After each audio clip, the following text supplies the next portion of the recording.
Hello guys, সবাইকে শুভ বিকেলের অনেক অনেক শুভেচ্ছা আর ভালোবাসা জানি। আজকে একটা ছোট্ট ভিডিও তোমাদের সাথে শেয়ার করছি। তো দেখো, বাইরে দিয়ে ঘোরাঘুরি করছিলাম আর খুব গরম পড়েছে, গরমে ঘেমে স্নান।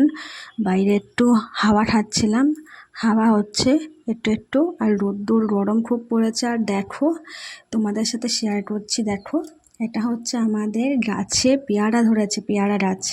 তো দেখো কত ছোট ছোট পেয়ারা ধরেছে গাছে। তো জানি না পেয়ারাগুলো কেমন হবে। তো তোমাদের তাদের পেয়ারা খেতে পছন্দ, কারা কারা ভালোবাসো পেয়ারা খেতে, অবশ্যই আমাকে কমেন্ট করো। আমাদের বাড়ি চলে আসো, তাদেরকে পেয়ারা খাওয়াবো আমাদের গাছের। তো এখনও ছোট রয়েছে, জানি না কবে হবে। কয়েকদিন আগে পেয়ারার বোল বেরিয়েছিল, কত ছোট ছোট, কত কিউট লাগছে দেখো পেয়ারাগুলো।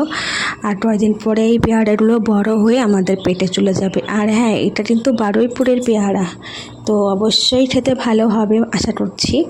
তো দেখা যাক কেমন কী হয় পেয়ারাটা। দেখো কতটা সুন্দর লাগছে দূরে থেকে দেখতে।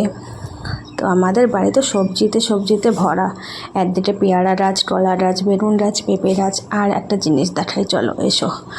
এই দেখো, এটা হচ্ছে আম গাছ। আম গাছে দেখো বোল এসেছে। এটা হচ্ছে 12 মাসি আম আমাদের। আমি অবশ্য আম খেতে ভালোবাসি না, আমার একটু অ্যালার্জি আছে, মানে ইচ্ছা করে না। আমি আম ভালোবাসি না। আম ভালোবাসি কোনগুলো বলো তো? কাঁচা আম, কাঁচা আম ভালোবাসি। কাঁচা আমের চাটনি বলো, আচার বলো, আম তেল বলো, এইগুলো ভালোবাসি। কিন্তু পাকা আম খেতে আমি একদমই ভালোবাসি না। আবার ম্যাঙ্গো ফুটি খাই, ফুটিটাও তো পাকা আমের থেকে তৈরি, তো সেইগুলো ভালো।